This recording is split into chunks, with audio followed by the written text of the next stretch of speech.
Hello friends, welcome to my channel V commerce academy, जिथे मी वंदना तुम्हाला शिकवणार आहे अकाउंट हा विषय अत्यंत सोप्या पद्धतीने. मुलांना सध्या आपण अकाउंटची MCQ सिरीज सुरू केलेली आहे. त्याच्यामध्ये आज आपला दुसरा व्हिडिओ आहे. तर हे व्हिडिओ तुम्हाला कोणकोणत्या कामासाठी युजफुल ठरतील तर महावितरणच्या एक्झाममध्ये आपण बघितलेच, मी जे MCQ डिस्कस केलेले होते तर त्याच्यापैकी बरेचसे MCQ क्वेश्चन एक्झाममध्ये आलेले होते. त्याच बेसवर महाट्रान्सकोचे सुद्धा सध्या शॉर्ट नोटिफिकेशन आलेले आहे. लोअर डिव्हिजन क्लर्क LDCच्या पोस्ट आहेत 260. त्याच्यानंतर कॉमर्सशी रिलेटेड इतर कॉम्पिटेटिव्ह एक्झाम जे आपण देतो तर ज्या ज्या ठिकाणी कॉमर्सवर या विषयावर प्रश्न येतात किंवा अकाउंट या विषयावर प्रश्न विचारले जातात त्या सगळ्या एक्झामसाठी हा व्हिडिओ तुम्हाला युजफुल ठरेल. ठीक आहे, तर व्हिडिओला सुरुवात करण्याआधी तुम्ही जर चॅनलला नवीन असाल तर चॅनलला सबस्क्राईब करा आणि व्हिडिओ तुम्हाला कसा वाटला हे कमेंट बॉक्समध्ये नक्की कळवा. आणि त्याच्यानंतर तुम्हाला कोणत्या टाईपचे व्हिडिओ गरजेचे आहेत आणि कोणत्या विषयावर व्हिडिओ गरजेचे आहेत हे देखील कमेंट बॉक्समध्ये कळवा. तर चला प्रश्नांना सुरुवात करूया. आजच्या व्हिडिओमधला फर्स्ट क्वेश्चन आहे, which of the following item is not financial in nature. ठीक आहे, प्रश्न काय विचारलाय, which of the following item is not financial in nature. आता अकाउंटिंगच्या ट्रान्झॅक्शन आपण बघितल्या. अकाउंटिंगच्या ट्रान्झॅक्शन दोन टाईपच्या असतात, एक मॉनिटरी, नॉन मॉनिटरी. ठीक आहे, मॉनिटरी म्हणजे ज्या ट्रान्झॅक्शन पैशामध्ये एक्सप्रेस केलेल्या आहेत, ज्याच्यामध्ये पैशाचा काहीतरी व्यवहार झालेला आहे, तर अशा ट्रान्झॅक्शनला मॉनिटरी ट्रान्झॅक्शन म्हणतात. तिथे पैसे फायनान्शियल फिगर किंवा त्या ट्रान्झॅक्शनमध्ये मनी मेन्शन केलेले असते किंवा ती ट्रान्झॅक्शन पैशामध्ये झालेली असते. ठीक आहे, आणि नॉन मॉनिटरी ट्रान्झॅक्शन म्हणजे ज्या ट्रान्झॅक्शनमध्ये पैशाचा कुठेही संबंध नाही, याला नॉन मॉनिटरी ट्रान्झॅक्शन म्हणतात. अकाउंटमध्ये फक्त आपण मॉनिटरी ट्रान्झॅक्शन रेकॉर्ड करतो. नॉन मॉनिटरी ट्रान्झॅक्शन किंवा नॉट फायनान्शियल इन नेचर ज्या ट्रान्झॅक्शन आहेत त्या आपण अकाउंटमध्ये रेकॉर्ड करत नाही. आता इथे काय विचारलं आपल्याला, which of the following item is not financial in nature. आपल्याला नॉन मॉनिटरी ट्रान्झॅक्शन इथं ओळखायची.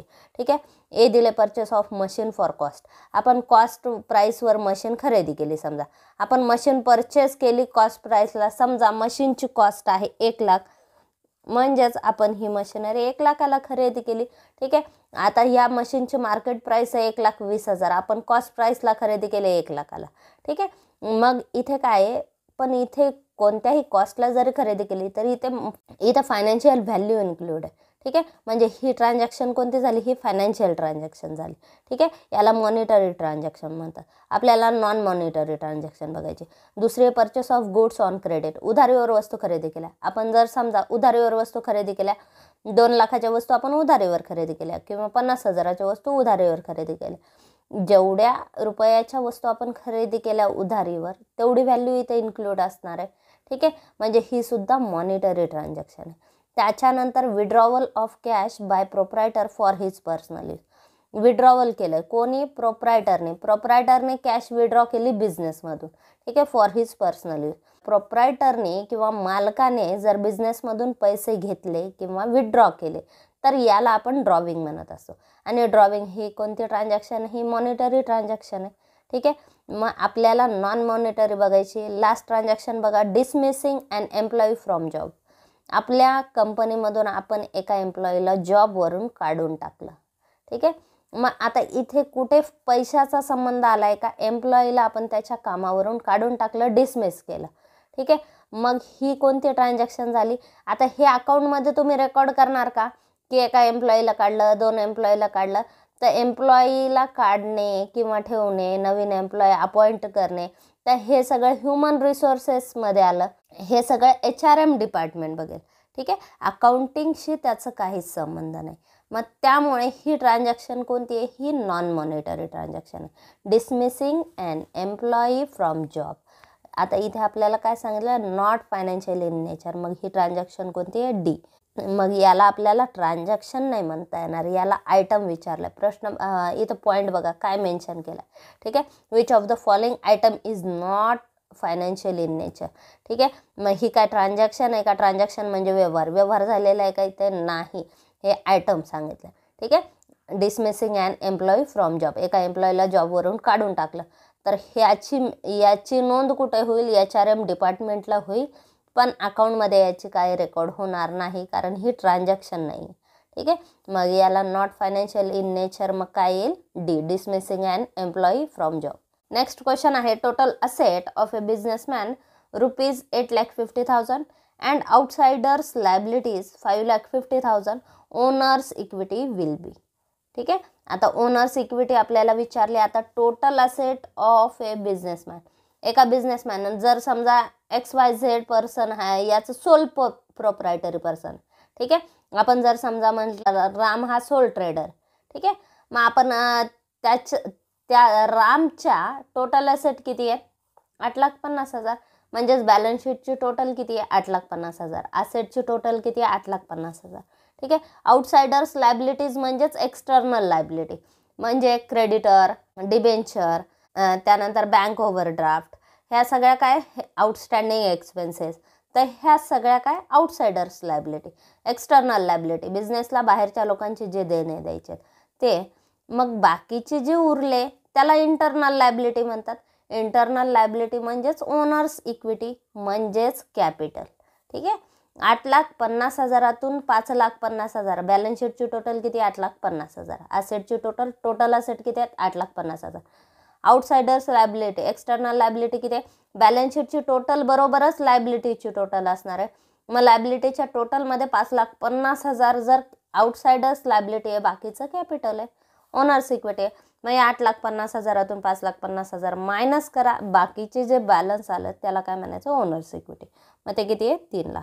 ओनर्स इक्विटी म्हणजेच काय? कॅपिटल. त्यानंतर next, maintaining systematic record of all transaction of business is term as. Maintaining systematic records आपण accounting process डीपमध्ये बघितलेली. ठीक आहे. अकाउंटिंगची पहिली प्रोसेस काय? डाटा रेकॉर्ड करणे. ठीक आहे. रेकॉर्डिंग हे अकाउंटिंगची पहिली स्टेप, पहिली प्रोसेस. त्याच्यानंतर रेकॉर्ड केलेला डाटा क्लासिफाय केला जातो.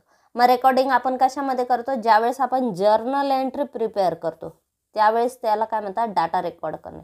आणि जर्नलचं ज्यावेळेस आपण लेजर बनवतो याला म्हणतात क्लासिफिकेशन ऑफ रेकॉर्ड्स. ठीक आहे. याला काय म्हणायचं? Classification of records. म्हणजे आपण जे लेजर बनवत असतो. ठीक आहे. आपण जे लेजर प्रिपेअर करतो तर याला काय म्हणतात? Classification of records. त्यानंतर बी दिलं अकाउंटिंग आणि डी नन ऑफ दिस. ठीक आहे. आता जर्नल, लेजर हे अकाउंटिंग मधलंच एक पार्ट आहे. अकाउंटिंग प्रोसेसचाच एक पार्ट आहे. सगळ्यात आधी डाटा रेकॉर्ड केला जातो आणि तो सिस्टमॅटिक वेने क्लासिफाय केला जातो. म्हणजे अकाउंटिंग प्रोसेसची पहिली स्टेप काय? डाटा रेकॉर्ड करणे आणि नंतर तो क्लासिफाय करणे. ठीक आहे. आपण रेकॉर्डिंग जर्नल एंट्रीमध्ये करत असतो, क्लासिफिकेशन आपण लेजरमध्ये करतो. आता इथे काय सांगितलं? Maintaining systematic record. आपण जर्नल एंट्री जे रेकॉर्ड केलेले आहेत ते सिस्टमॅटिक वेने आपण क्लासिफाय कुठे करत असतो? क्लासिफिकेशन ऑफ रेकॉर्ड्समध्येच, म्हणजेच थोडक्यात लेजरमध्ये आपण करत असतो. ठीक आहे. Then C is a correct answer. Next question आहे, accounting in the modern time is treated as. Modern टाइममध्ये आपण अकाउंटिंगला काय म्हणत असतो? ए दिलंय the language of business, B दिलंय the source of financial information, C an art of recording, classifying and summarizing transaction in monetary units, and D all of the above. आता या ठिकाणी मॉडर्न टाइममध्ये अकाउंटिंगला आपण बिझनेसची लँग्वेज म्हटलं जातं, हे स्टेटमेंट बरोबर आहे. त्याच्यानंतर अकाउंटिंगमध्ये फायनान्शियल इन्फॉर्मेशन प्रोव्हाइड होते. ठीक आहे. मग अकाउंटिंगला सोर्स ऑफ फायनान्शियल इन्फॉर्मेशन सुद्धा म्हणता येतं. त्याच्यानंतर अकाउंटिंग हे काय? आर्ट आहे. कशाचं? डाटा रेकॉर्ड करणे, तो क्लासिफाय करणे आणि त्याची समरी बनवणे. ठीक आहे. डाटा रेकॉर्ड करणे म्हणजे आपण इथे जर्नल प्रिपेअर करतो, क्लासिफाय करणे म्हणजे त्याचं लेजर आपण प्रिपेअर करतो आणि लेजरवरून आपण काय करतो? ट्रायल बॅलन्सच्या सहाय्याने आपण फायनान्शियल स्टेटमेंट बनवतो. म्हणजेच आपण बिझनेसच्या ट्रान्झॅक्शनची समरी प्रिपेअर करतो. ठीक आहे. मग आपण काय करतो? तिथे फायनान्शियल स्टेटमेंट बनवतो, म्हणजेच ट्रान्झॅक्शन समराईज करतो. ओके. मग ह्या ज्या मॉनिटरी ट्रान्झॅक्शन किंवा मॉनिटरी युनिट्सचं रेकॉर्डिंग, क्लासिफाईंग अँड समरायझिंगची जी प्रोसेस आहे या सगळ्या प्रोसेसलाच अकाउंटिंग म्हणतात. ठीक आहे. मग ही अकाउंटिंगची सर्वसमावेशक व्याख्या झाली. ठीक आहे. मग आता या ठिकाणी accounting in modern time is treated as. मग अकाउंटिंगला आपण मॉडर्न टाइममध्ये काय काय म्हणू शकतो? Language of business, source of financial information आणि art of recording, classifying, summarising transaction in monetary units. तर हे सगळे स्टेटमेंट अकाउंटिंगशी रिलेटेड आहेत. त्यामुळे इथे आन्सर येईल डी ऑल ऑफ दिस. त्यानंतर next, external users of accounting information may involve. आता इथे आपल्याला अकाउंटिंगचे युजर्स विचारलेले. ठीक आहे, मी अकाउंटिंग युजर्सचा एक व्हिडिओ बनवलेला आहे. याच्यामध्ये अकाउंटिंग युजर, इंटरनल युजर आणि एक्सटर्नल युजर हे आपण डिटेलमध्ये बघितलेले. ठीक आहे, युजर म्हणजे काय, ज्यांना अकाउंटिंगची इन्फॉर्मेशन गरजेची असते, युजफुल असते, तर यांना अकाउंटिंग युजर म्हणतात. ठीक आहे, मग ते दोन टाईपचे असतात, इंटरनल, एक्सटर्नल. इंटरनल युजर म्हणजे जे व्यवसायाच्या आतले आहेत, एक्सटर्नल युजर म्हणजे जे व्यवसायाच्या बाहेरचे. ठीक आहे, आता इथे काय विचारलं, external user of accounting information may involve. आपल्याला एक्सटर्नल युजर कोण आहे बघायचं आहे. ठीक आहे, परचेस मॅनेजर हा बिझनेसमधला व्यक्ती असतो, त्यामुळे तो इंटरनल युजर आहे. सेल्स मॅनेजर सुद्धा स्टाफमध्ये असतो, त्यामुळे तो सुद्धा इंटरनल युजर आहे. बोर्ड ऑफ डायरेक्टर हे सुद्धा कंपनीचा एक भाग आहे, त्यामुळे ते सुद्धा इंटरनल युजरमध्ये येतात. Purchase manager, sales manager, board of director, तर हे सगळे इंटरनल युजरमध्ये येतात. कस्टमर म्हणजेच ग्राहक. ठीक आहे, मग ते कुठे असतात, ते व्यवसायाच्या बाहेरील व्यक्ती असतात. देन एक्सटर्नल युजर कोण आहे, कस्टमर. आता कस्टमर कशासाठी युजर आहे, अकाउंटिंग इन्फॉर्मेशन कशासाठी बघत असतो. जर समजा एखादा कस्टमर आहे, तो टाटा कंपनीचा कस्टमर आहे, XYZ हा टाटा कंपनीचे प्रॉडक्ट वापरतो, मग त्याला इंटरेस्ट असू शकतो की टाटा कंपनीची ग्रोथ कशी आहे ते बघण्यासाठी, कारण त्याला त्याच्या टाटाच्या ब्रँडवर विश्वास ठेवण्यासाठी. जर कंपनी चांगली ब्रँडेड असेल किंवा वेल इस्टॅब्लिश असेल, म्हणजेच तिची गुडविल चांगली आहे, म्हणजे कंपनी चांगली आहे. या निष्कर्षावर पोहोचण्यासाठी कस्टमर काय, एखाद्या कंपनीची अकाउंटिंग इन्फॉर्मेशन बघू शकतात. ठीक आहे, देन एक्सटर्नल युजरमध्ये इथं कोण येणार आहे, customer. Then D is a correct answer. त्यानंतर next question, bookkeeping is made to maintain a detail record of business transaction. Sorry, हे इथं आन्सर लिहिलं गेलं. आता इथे क्वेश्चन काय असायला पाहिजे, bookkeeping is made to maintain a detail record of dash. Bookkeeping ही कशासाठी मेंटेन केली जाते, बुककीपिंगमध्ये परचेस ट्रान्झॅक्शन सुद्धा रेकॉर्ड होतात, सेल्स ट्रान्झॅक्शन सुद्धा रेकॉर्ड होतात. म्हणजेच बिझनेसच्या जेवढ्या ट्रान्झॅक्शन आहेत, मग त्याच्यामध्ये परचेसिंग, सेलिंग, इन्कम, एक्सपेन्सेस, तर ह्या सगळ्या ट्रान्झॅक्शन त्याच्यामध्ये रेकॉर्ड होणार. ठीक आहे, म्हणजेच बुककीपिंग ही is made to maintain detail record of business transaction. आपण बिझनेसमध्ये डे टू डे काय ट्रान्झॅक्शन केल्या, किती ट्रान्झॅक्शन केल्या, किती रुपयाच्या केल्या, तर हे सगळे रेकॉर्ड कशामध्ये मेंटेन केले जातात, बुककीपिंगमध्ये. Then A is a correct answer. त्यानंतर next, the primary objective of accounting is to. अकाउंटिंगचं प्रायमरी ऑब्जेक्टिव्ह काय, अकाउंटिंगचं प्रायमरी ऑब्जेक्टिव्ह इथे ऑप्शन काय दिलेत, नॉर्मल रेकॉर्ड, बी दिले कॅश रेकॉर्ड, सी दिले सिस्टमॅटिक रेकॉर्ड, डी दिले नन ऑफ अबव. ठीक आहे, आता नॉर्मल रेकॉर्ड म्हणजे रेकॉर्ड मेंटेन करणे, कॅश रेकॉर्ड म्हणजे फक्त कॅश आले गेले हे रेकॉर्ड करणे. तर हे बुककीपिंगचं ऑब्जेक्टिव्ह नाही. बुककीपिंगचं प्रायमरी ऑब्जेक्टिव्ह काय, बिझनेसमध्ये ज्या डे टू डे ट्रान्झॅक्शन होतात त्या सगळ्या सिस्टमॅटिकली रेकॉर्ड करणे. सिस्टमॅटिकली रेकॉर्ड करणे म्हणजे ट्रान्झॅक्शन कधी झाली, किती रुपयाची झाली, त्याच्यामध्ये जर कोणाला पैसे द्यायचे तर ते किती द्यायचे, कोणाला पैसे द्यायचे किंवा कोणाकडून पैसे यायचे, तर हे सगळे रेकॉर्ड झालं पाहिजे अकाउंटमध्ये.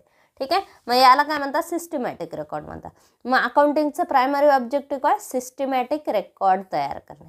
ठीक आहे, त्याच्यामुळे आपण अकाउंटिंगचं सिस्टमॅटिक रेकॉर्ड कोणत्या पद्धतीने तयार केलं जातं, अकाउंटिंगचे काही रेकॉर्ड तयार करण्यासाठी किंवा ट्रान्झॅक्शन मेंटेन करण्यासाठी काही रूल्स असतात, तर ते रूल्स रेग्युलेशन फॉलो करून अकाउंटिंगचं सिस्टमॅटिक रेकॉर्ड मेंटेन करणे हे कशाचं ऑब्जेक्टिव्ह आहे, अकाउंटिंगचं, बुककीपिंगचं हे सिस्टमॅटिक रेकॉर्ड करणे हे मेन ऑब्जेक्टिव्ह.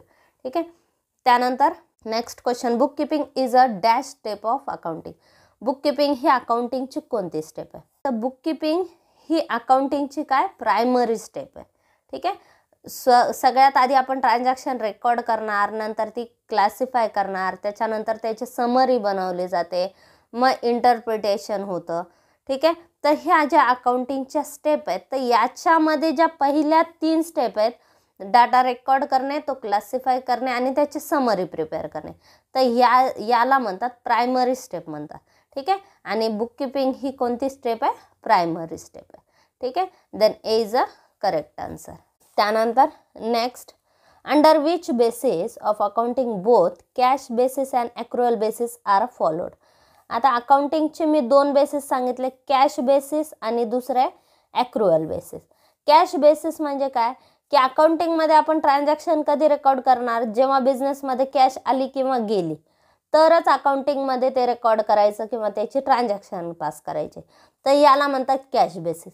आणि ॲक्रुअल बेसिसमध्ये ज्या वेळेस ट्रान्झॅक्शन झाली, ज्या वर्षी ट्रान्झॅक्शन झाली, आता जरी समजा पर्टिक्युलर अकाउंटिंग पिरियडचे एक्सपेन्सेस असतील ते आपल्याला दिले नसले तरी आपण त्या पिरियडमध्ये रेकॉर्ड करणार, आउटस्टँडिंग म्हणून दाखवणार. मग हे कोणत्या बेसिसमध्ये आपण दाखवतो, या बेसिस अंतर्गत दाखवतो. त्याच्यानंतर सेल्स झाले, समजा आपण 2 लाखाच्या वस्तू विकल्या, ठीक आहे, सेल्स 2 लाखाचे केले, पण आज आपल्याला त्याचे पैसे भेटले नाही, पण जरी पैसे भेटले नाही तरी आपण ते रेकॉर्ड करणार, ज्या दिवशी सेल्स केले त्याच दिवशी रेकॉर्ड करणार.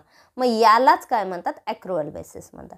ठीक आहे. मग अकाउंटिंगचे 2 महत्त्वाचे बेसिस कोणते, cash basis and accrual basis. Accounting method यांना काय म्हणतात, अकाउंटिंग मेथड म्हणतात.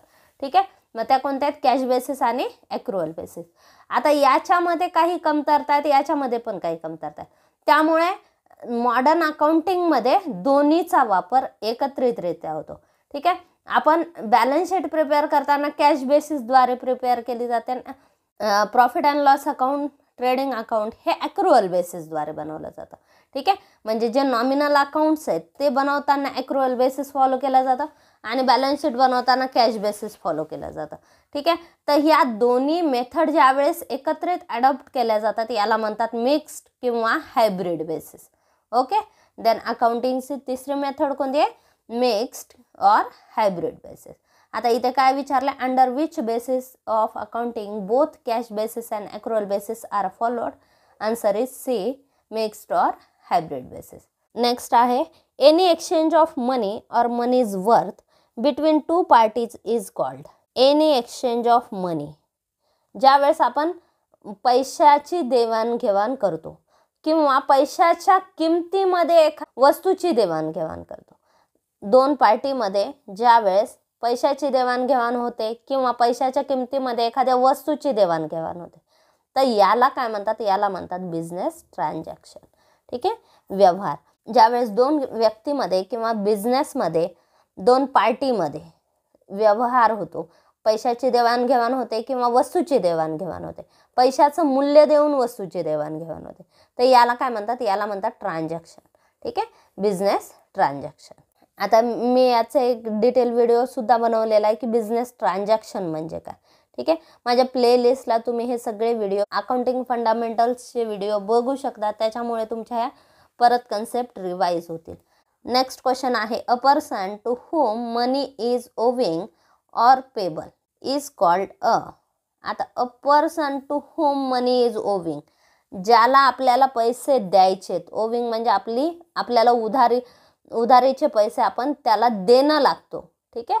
त्या व्यक्तीला आपल्याला द्यायचेत पैसे, मग त्याला काय म्हणतात, क्रेडिटर म्हणतात. ठीक आहे. ज्याच्याकडून आपल्याला येणं आहे त्याला म्हणतात डेटर, ज्याला आपल्याला देणं आहे, आपल्याला पैसे द्यायचे ते याला म्हणतात क्रेडिटर. ओनर म्हणजे मालक. ठीक आहे. आता इथे काय विचारलं, a person to whom money is owing or payable, ज्याला आपल्याला पैसे द्यायचे त्याला म्हणतात क्रेडिटर्स. ठीक आहे. ज्या बिझनेसमध्ये ज्या लोकांकडून आपण उधारीवर वस्तू खरेदी केल्या आणि त्यांना आपल्याला पैसे देणे, तर त्या लोकांना काय म्हणतात, क्रेडिटर्स म्हणतात. त्यानंतर एक लास्ट क्वेश्चन घेऊया, any physical thing or right own that has a money value is and.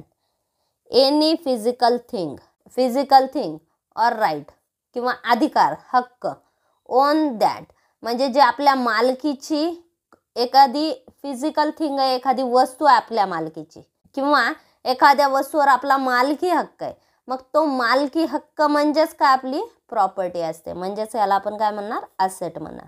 ठीक आहे. मनी म्हणजे पैसा, लायबिलिटी म्हणजे जे आपल्याला द्यायचे आपल्याला देणं आहे, कॅपिटल म्हणजे आपण बिझनेसमध्ये जो फंड आणलेला, प्रोप्रायटरने जो फंड आणलेला बिझनेसमध्ये त्याला कॅपिटल म्हणतात.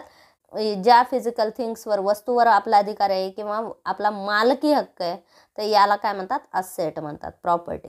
ठीक आहे. Then is a correct answer. तर हे झाले अकाउंटिंगचे काही इम्पॉर्टंट MCQ क्वेश्चन्स आज आपण डिस्कस केले. कॉमर्स प्रोफेशनल नॉलेजमध्ये हे प्रश्न अत्यंत महत्त्वाचे आहेत आणि हे तुम्हाला वेगवेगळ्या कॉम्पिटेटिव्ह एक्झामसाठी देखील युजफुल आहे. तर त्यामुळे हा संपूर्ण व्हिडिओ नक्की बघा. व्हिडिओ तुम्हाला कसा वाटला हे देखील कळवा. चॅनलला नवीन असाल तर चॅनलला सबस्क्राईब करा आणि व्हिडिओला लाईक करा आणि शेअर करा. थँक्यू.